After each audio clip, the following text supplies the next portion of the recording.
Hello everyone. In this lecture we will be having a look at the WQ Pythonic notebook.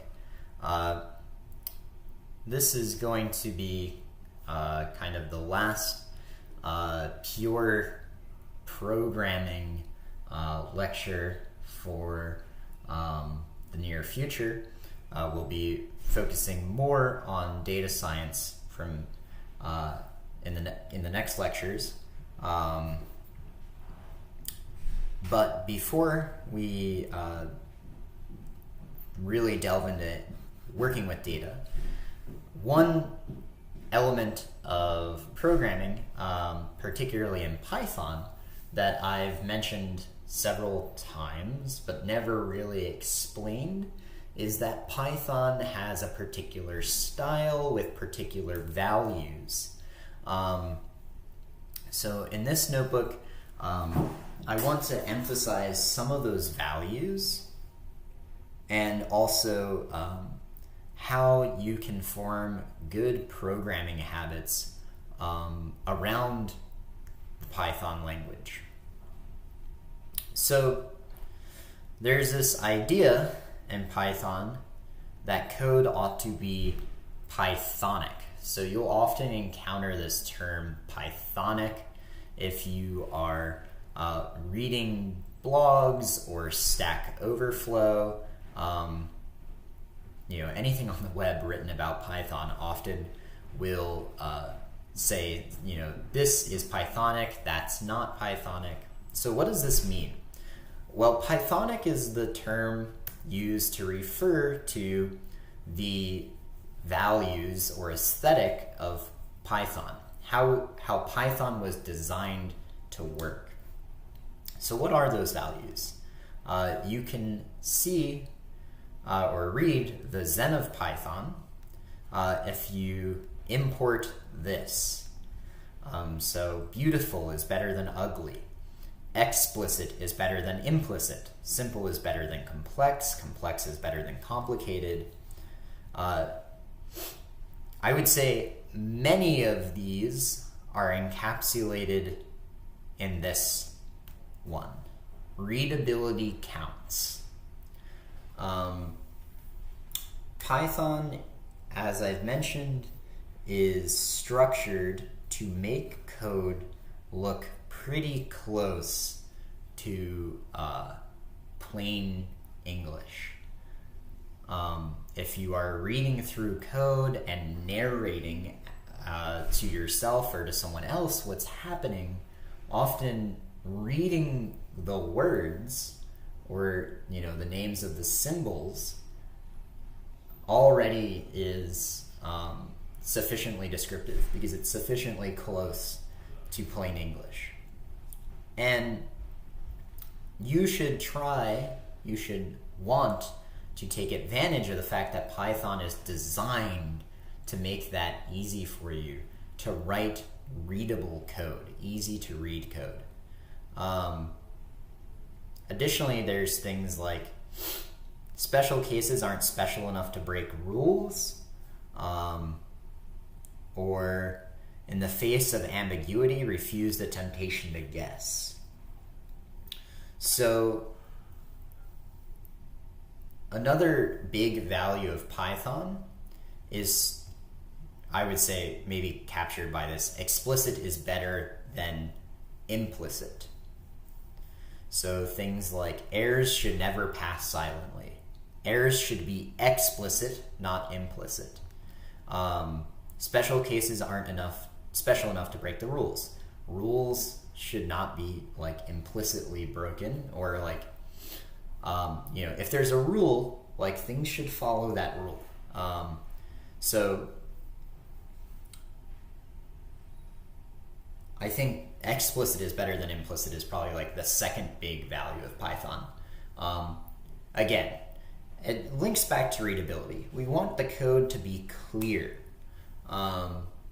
It might be very readable. It might be very easy to understand in terms of what it means, but we still don't have a good idea of how it runs because maybe something about it is implicit, or there's some kind of special case that breaks a rule. Some kind of input is handled in a special way or something. Or some kind of input results in an ambiguity, and we make some kind of assumption that might not always be true. Python code is very portable. People share it.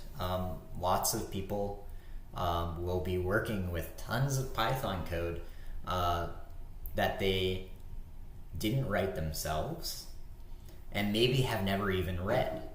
We make use of a huge amount of packages in data science, and very few people have read through the source code of those packages. We just trust that they work.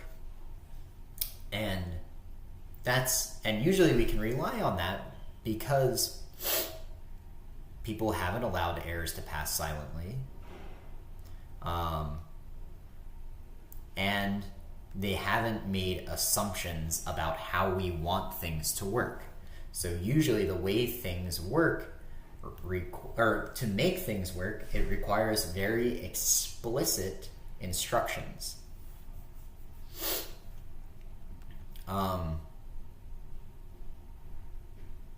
So if you are feeling lost about kind of how you ought to be writing code, the Zen of Python can guide you. And it's really like a cultural document about how people ought to write Python code. Python runs better, literally more efficiently, when you adhere to these ideas. And there's all kinds of examples of that being the case.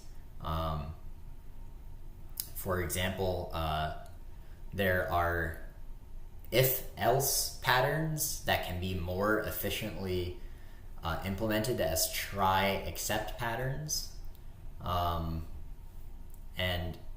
But in cases where like try-except is sort of like in line with these values, like special cases aren't special enough to break the rules. So let's talk or look at some kind of, let's take a tour of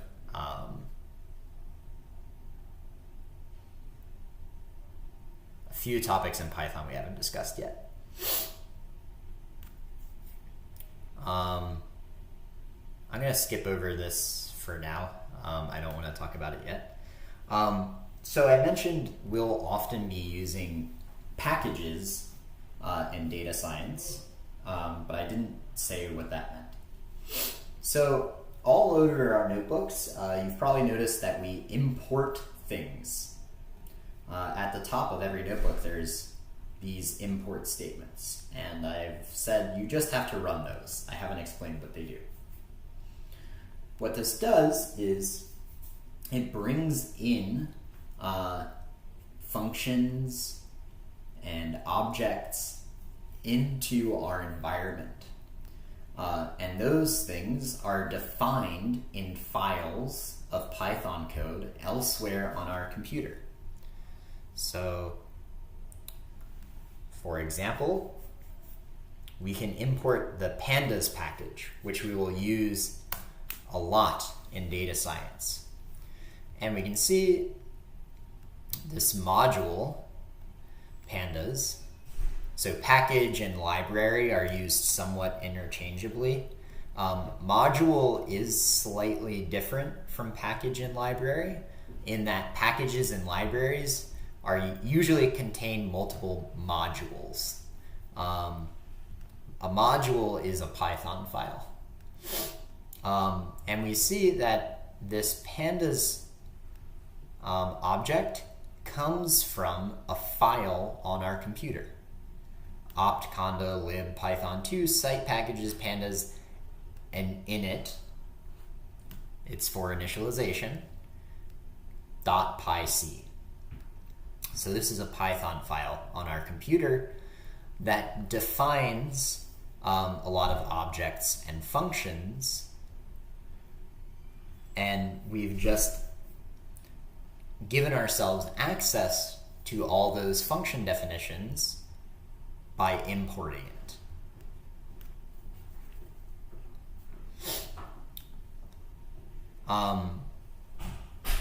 This is one of the, when we say Python is a modular language, this is one of the things we mean.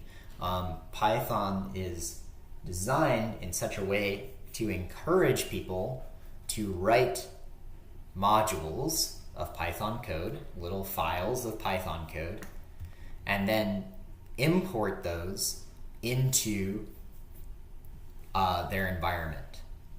Whether that's another Python module or another package, or some script that performs some task.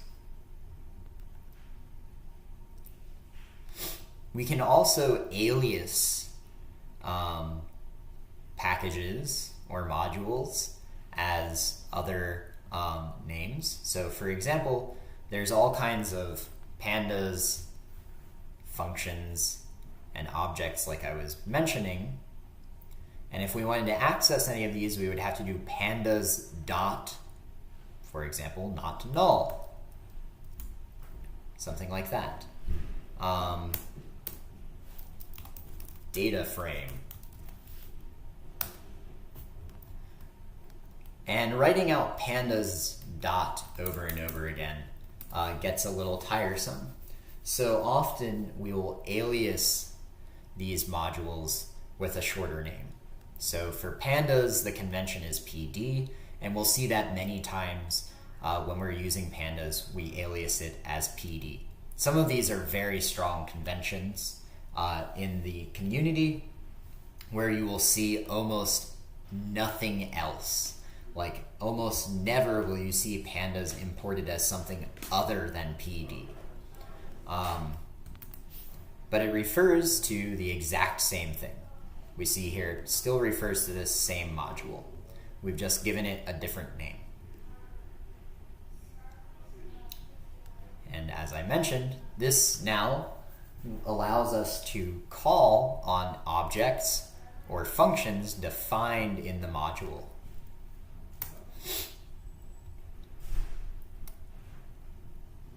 And this brings us to an idea that I brought up once before, which is the idea of namespaces. The context in which names have meaning. So there is a data frame object in the pandas module. There is not a data frame object in our main namespace, meaning our global namespace. So if we try to use or call data frame in our global namespace, we get a name error. Data frame is not defined. It's defined in the pandas module. So we have to use the pandas namespace to call data frame. We can also import things from a module, which brings that object into the global namespace. So for example,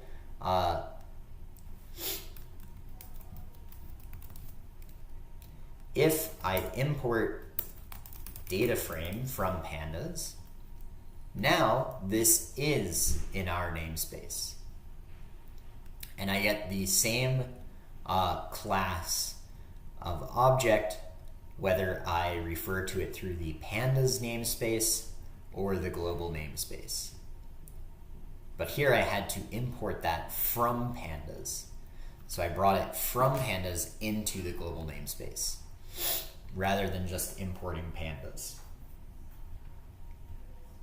And we can also alias individual classes or functions. We can import everything from a module by importing star, but we should basically never do this. Namespaces are one honking great idea. Let's do more of these. Namespaces provide a nice hierarchical way for referring to different objects in our environment. For example, there is in standard Python, there is a sum function. In pandas, there is, okay, maybe not in pandas. In NumPy, there is a sum function. In math, there is a sum function. Really? Okay, well in NumPy anyway, there is a sum function. There's also one that's a method of a data frame. So there's all these different sum functions. And they do different things. They work differently on different types of objects, and some have advantages over the others, and some are appropriate for some contexts and not others. If I import from NumPy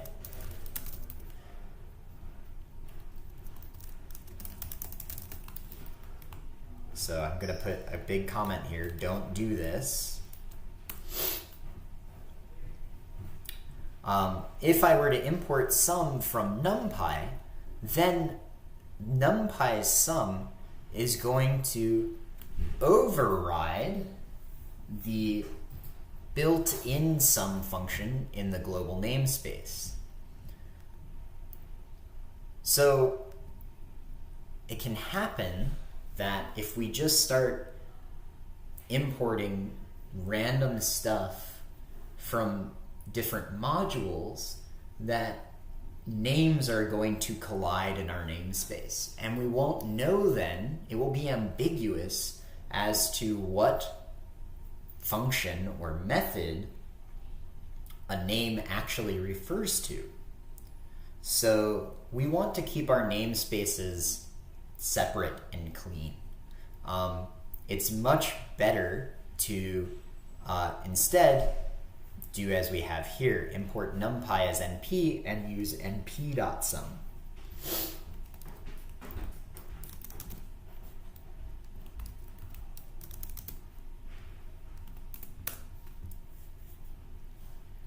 And this lets us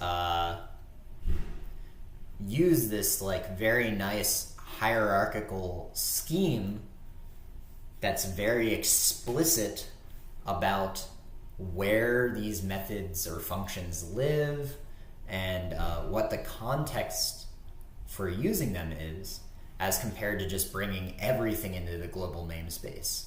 So this is part of that value. Explicit is better than implicit.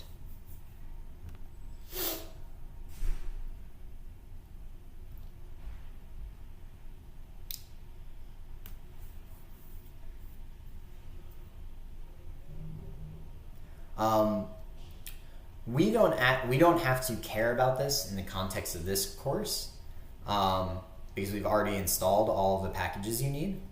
But when you are working independently on your own computer, not on the Jupyter Hub servers, you will be wanting to use some kind of package manager that will install and update the different packages you use. There's different packages out there. The two most popular ones are Conda and pip. I'm not going to talk a lot more about them in detail because it's sort of outside the scope of this class.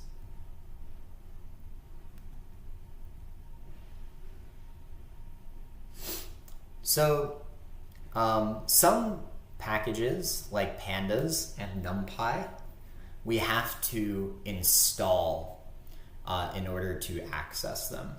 So when we set up these servers for you, we went ahead and installed these packages. But some modules or libraries are part of what's called the Python standard library. So these are available on basically almost any Python installation. You will almost always be able to use these things, no matter what your environment is like. There's a bunch of them mentioned in the Python documentation.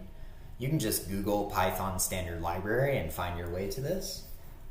So we see that they're categorized into string services, data types, mathematical expressions, file and directory access. So this is a really handy document for learning about a lot of the basic functionality that is available to you in Python, and where to find it. And it's organized into all these modules to keep the namespace nice and organized. So there's a short list here of some of the very common ones. We'll be using quite a few of these in the course, including collections, regular expressions, datetime, heap queues. Some of these we've already used.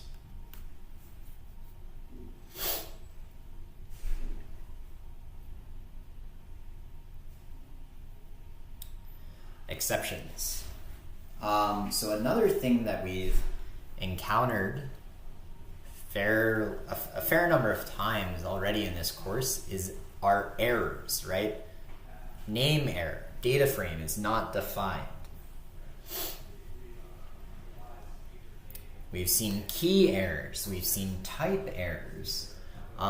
These different errors are all called exceptions. Exceptions because something unusual happened, something that Python didn't know how to deal with. So for instance, if we try to add a number to a string, we get a type error exception. And we've seen this before in our very first lecture, I believe. Unsupported operand type for plus, int, and string. We can't use plus with an integer and a string together. And Python is telling us this.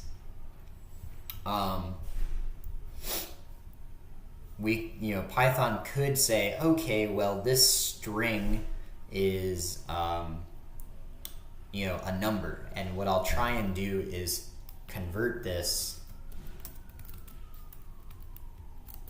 into an integer. So, I'm clever, I'll just do this. Whoops.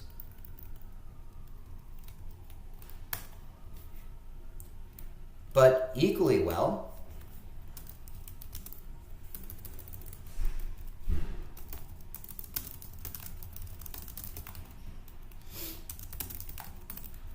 we could look at this and say, well, maybe this is a string on the right, and so what I should do is concatenate these two things together as strings. And these are two very different answers. And it's ambiguous from this statement what the user wanted to have happen. And in the face of ambiguity, we should refuse the temptation to guess, because it's totally unclear whether we want to have 2 plus 3 in a numerical sense, or if we're trying to concatenate strings.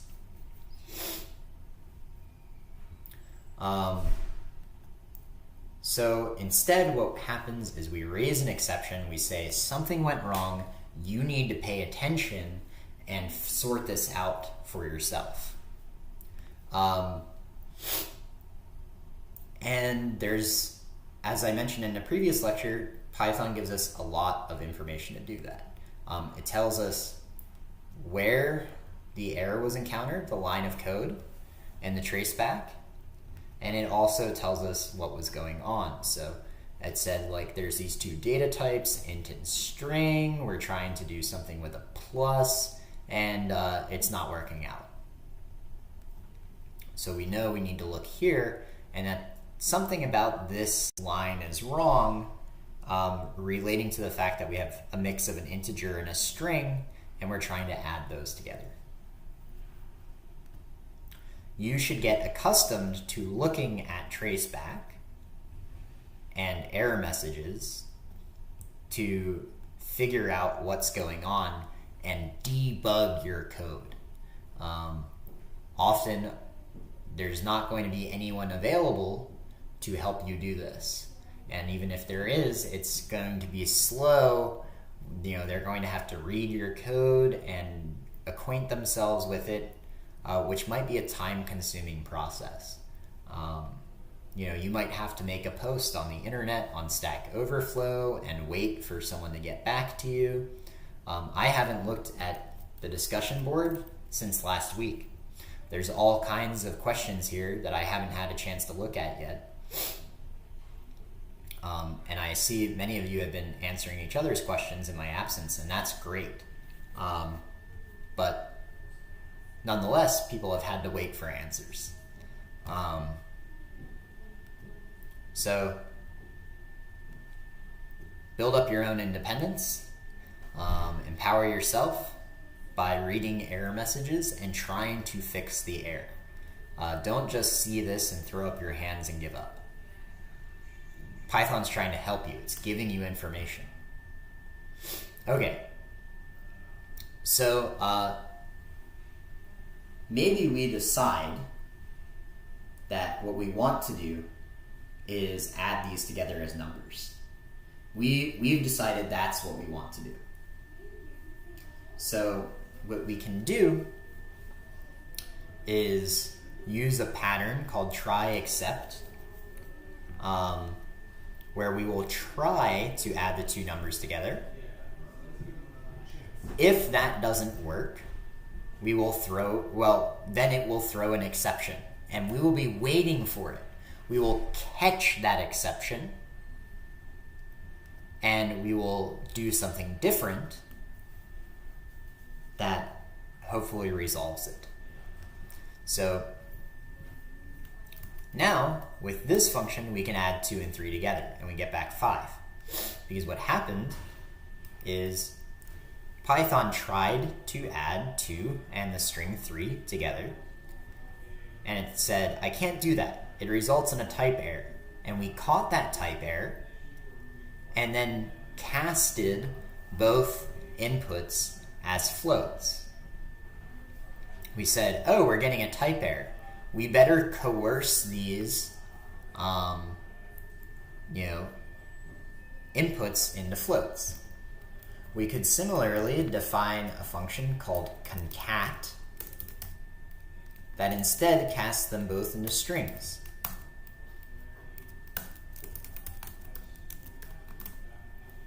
If we wanted to make a different assumption about what we were going to do. So here we wanted to concatenate the inputs. Here we didn't. Here we were expecting strings, here we weren't. Here we were expecting numbers.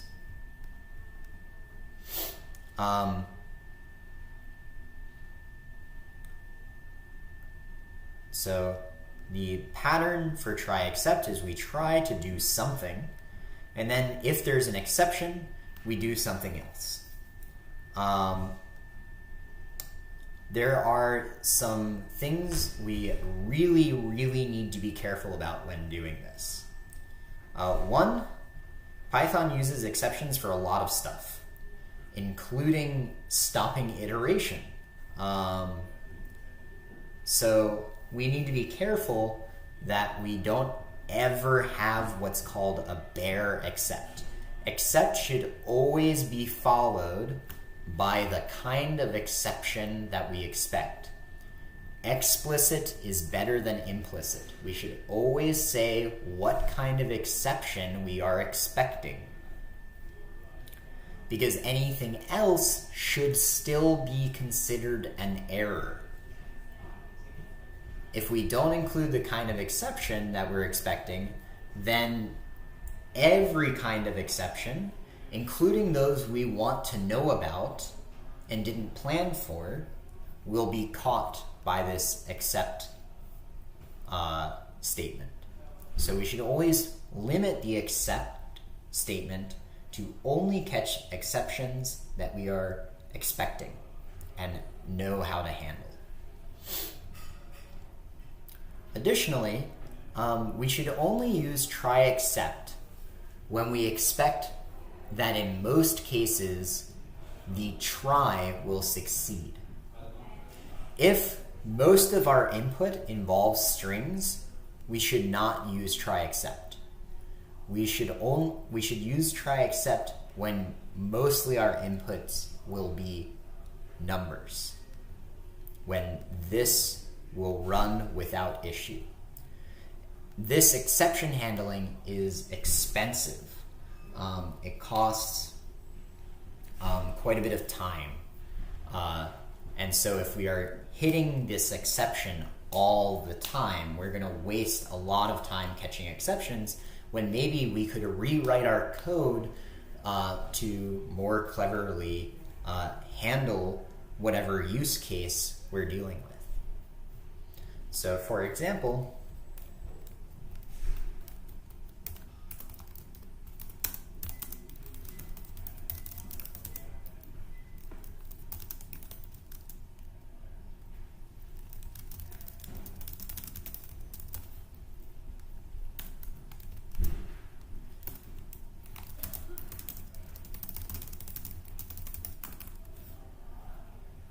we could also, so this is Pythonic in that it's what's called like duck typing, or like, it's also the principle of asking for forgiveness rather than permission. We try to do something, and if we have a problem, we handle that problem. The non-Pythonic, but sometimes more efficient thing to do is to type check, to look before you leap.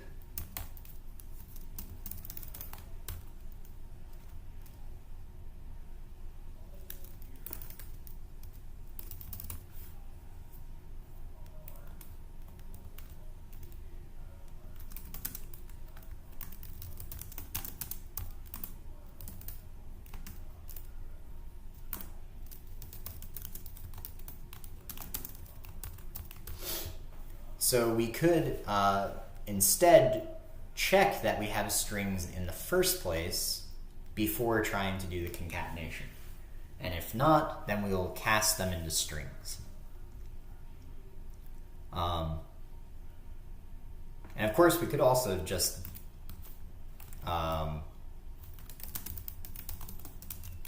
in this extremely simple case, just, do this and always cast them as strings. This will not necessarily be most efficient, but who knows. So there's many different ways often to accomplish the same task. And depending on the circumstances of how we're going to be using a function, some might be more efficient than others' approaches and may better or worse represent good style in Python.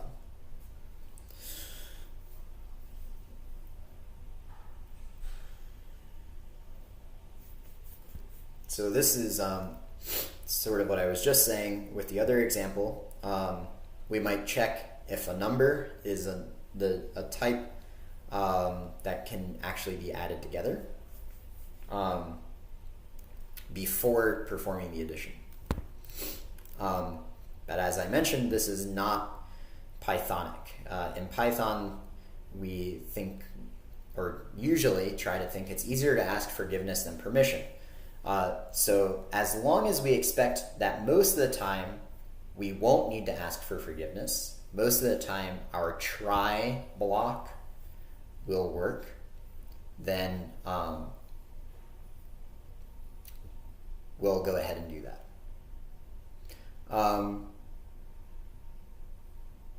One last comment about try except.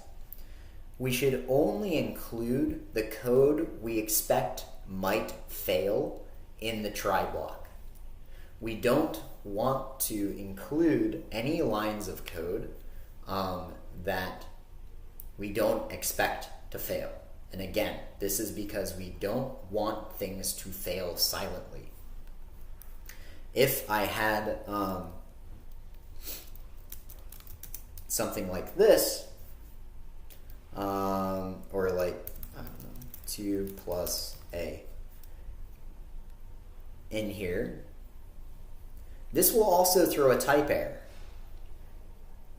It's not related to x plus y, but this will also throw a type error, which will be caught by the exception handling, and then the execution will proceed as normal. I effectively don't know that this is causing a problem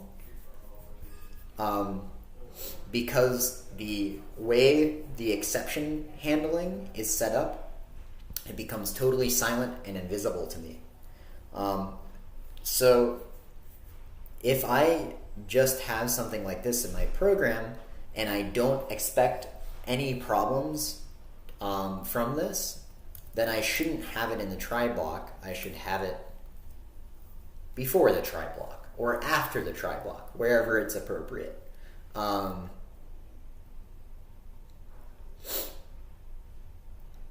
So only include statements you expect to possibly throw an exception in the try block.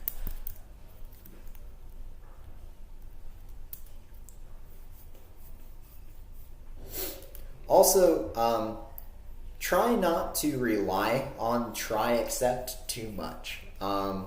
Sometimes you really have to use it. Sometimes it's very efficient and good style to use it. But a lot of the time, you can write code that is efficient and in good Pythonic style without using this. You should absolutely not use it as a crutch to avoid errors. That is not appropriate. You should use it only to handle edge cases where you anticipate some of your inputs sometimes might not be following the general pattern. That's really like the appropriate use for try except. Don't use it just to silence errors. Do not silence errors. Errors are good. They help you.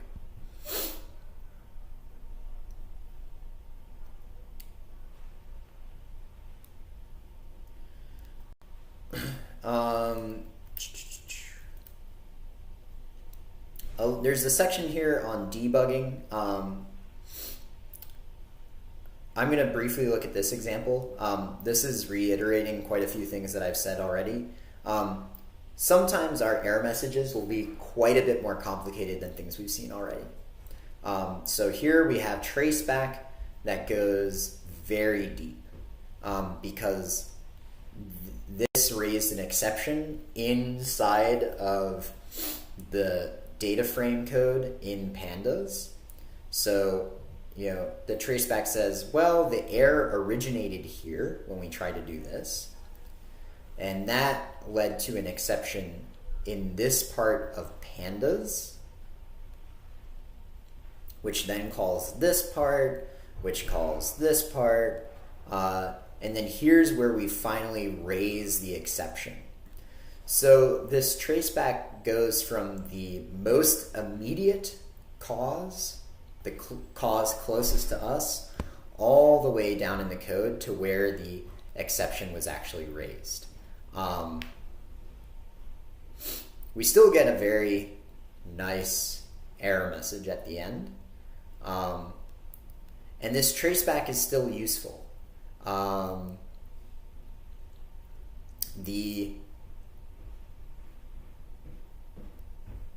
Just because it's complicated, you shouldn't let that scare you.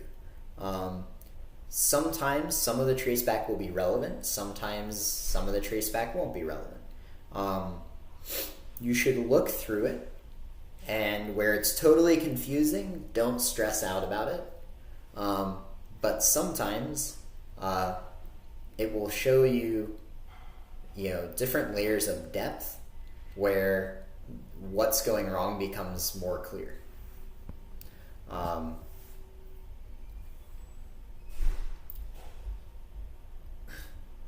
At the end of the day, what went wrong here was it says shape of past values is 1, 3, indices imply 1, 1. So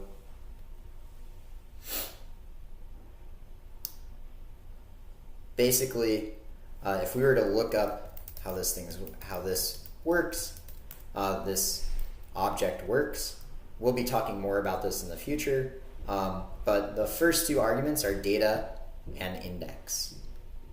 And there's 3 data points, but only 1 index value. So you can think of this kind of like a dictionary. If we were trying to use 1 key for 3 different entries in the dictionary, it wouldn't work. So that's what went wrong here. And the value error tells us that. And we can use the documentation and the traceback and the error message to piece together what went wrong. There's an exercise here for you to practice debugging. I'm going to turn now to a couple of kind of leftover things, leftover topics before we proceed to more data-focused lectures. One is this section I skipped over previously. Something we have to be careful of in Python 2. This is not true in Python 3, but in Python 2, if we divide 2 integers, then it performs integer division. The output must be an integer. So 2 divided by 4 is not 1/2 or 0.5, it's 0. 4 divided by 3 is 1. Since the output must be an integer, Python just throws away the decimal part of the answer. If we want to have a float as output, then we must have floats as input to the division. This is a very common cause of bugs, so just be careful about it.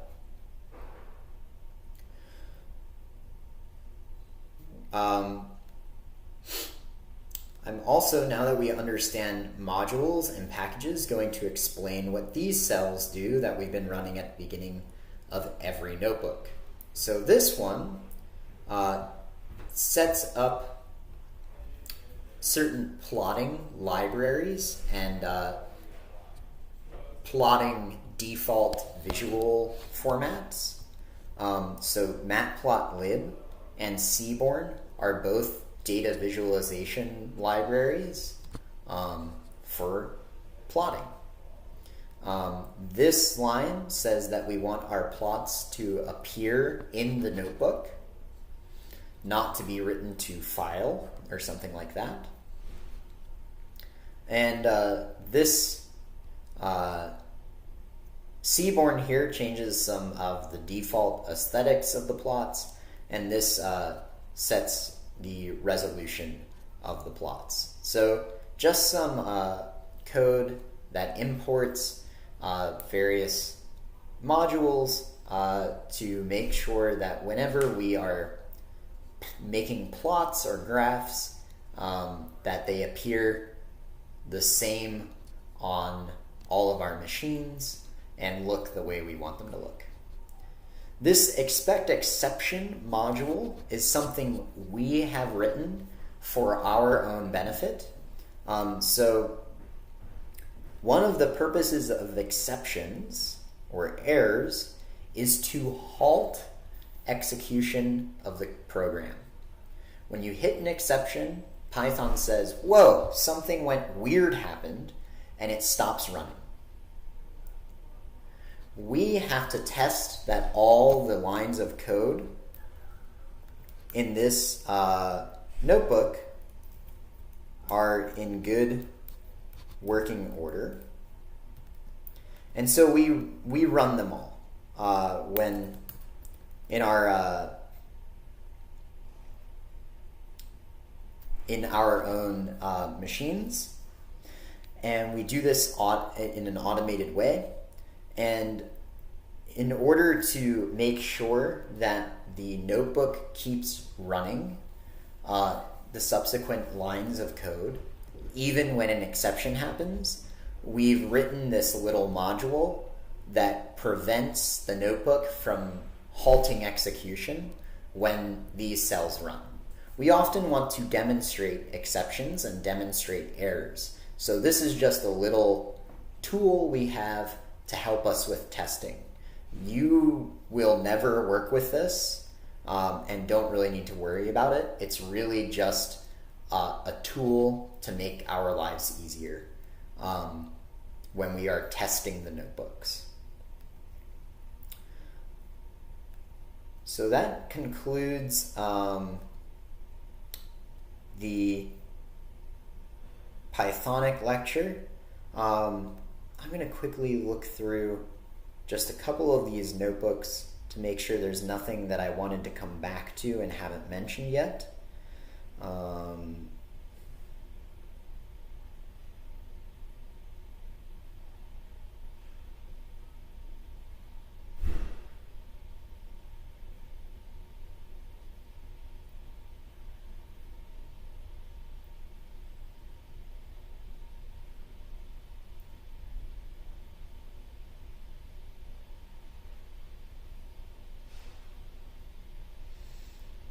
No.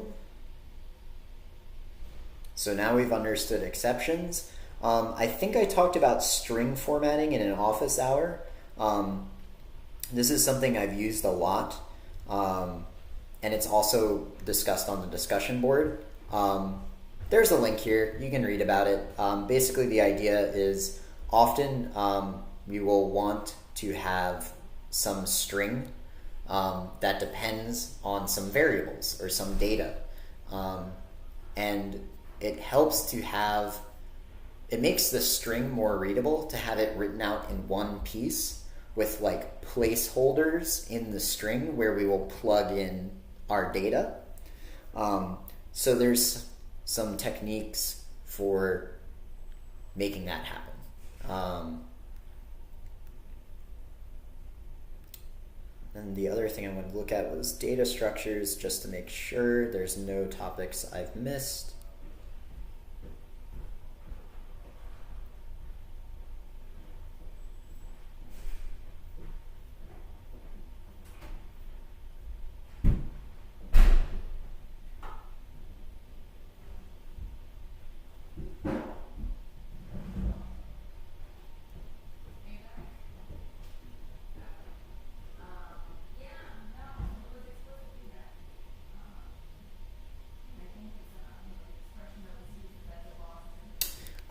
Okay, yes. Collections. I skipped over this. So we saw today in the standard library, there is a collections module. So I'll actually come back to this now. It's these add data structures that are based upon things we've talked about, like dictionaries or tuples, but have some augmented features. So for instance, there's the named tuple, which creates objects that allow us to access them in a special way, where we have an object that basically like contains has like attributes, named attributes, and we can access them with by name using this dot notation. When I discuss object-oriented programming, we'll see a lot more of this, but already I've been saying things like attributes and methods.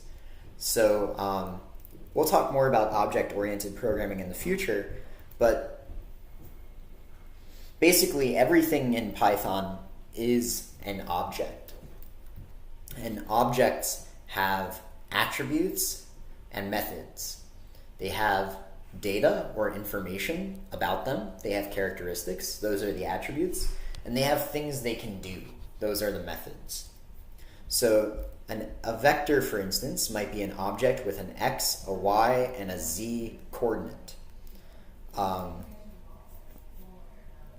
So when we want to have objects that we want to have data structures that behave like objects, in that like they have attributes we can access using this attribute syntax.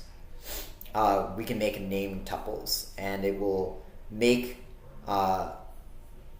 these objects sort of automatically for us. So Python, the named tuple generates all this code to define this vector object, and we see it has these 3 attributes, X, Y, and Z. So that can be very handy. I'll come back to that one even more in the future.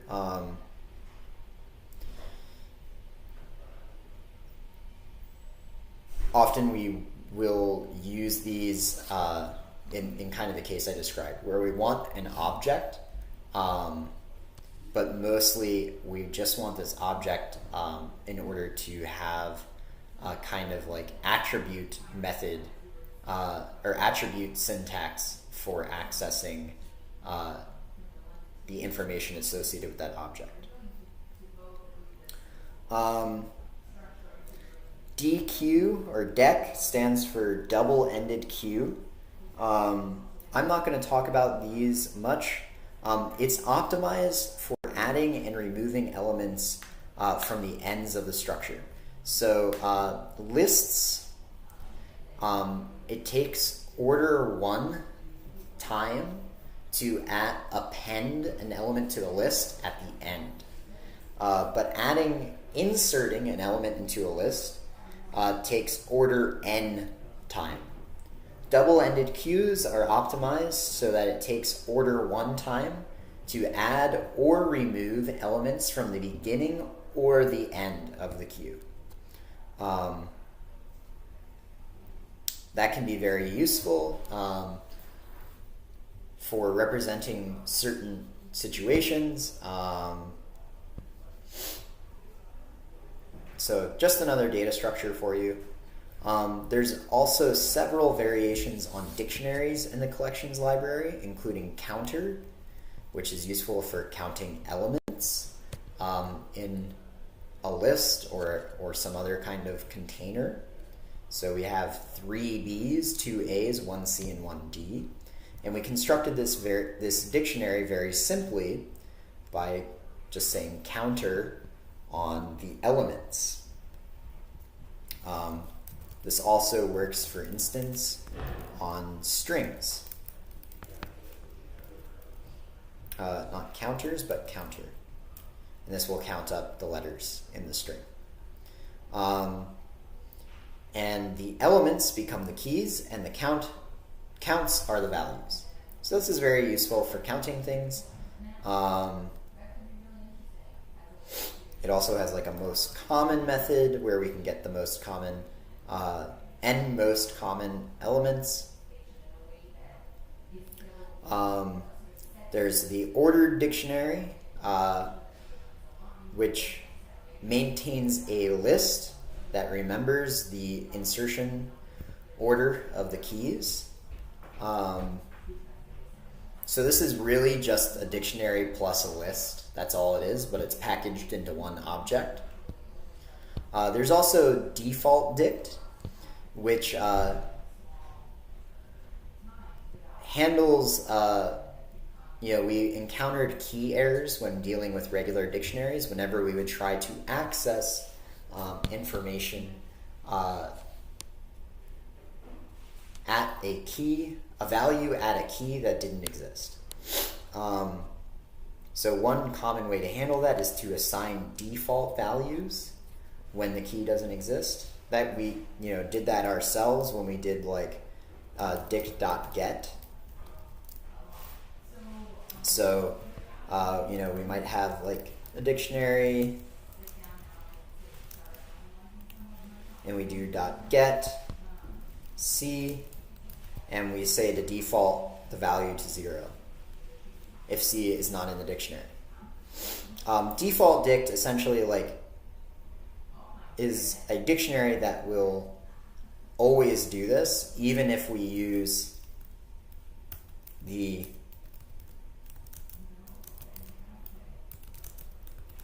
bracket syntax. So this normally gives us a key error, but with a default dictionary,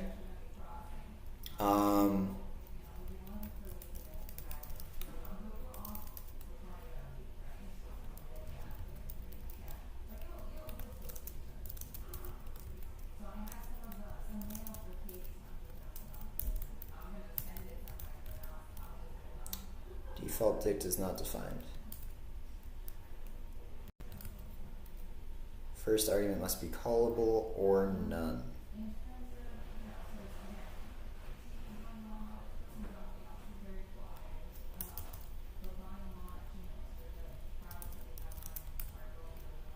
With the default dict, this works. So we say that we want our default to be an integer, and that's going to default the values to be 0. And we can say construct a default dict out of this dictionary and access the default dict at key C. So that's a very brief tour of some of these extra data structures. I still highly suggest you look at the documentation for collections. It's a very useful library, and it's part of the standard library, so you will basically always have access to it. So that wraps up the second lecture for this week, and next we're going to move into the Python DS portion of the course and start talking about working with data.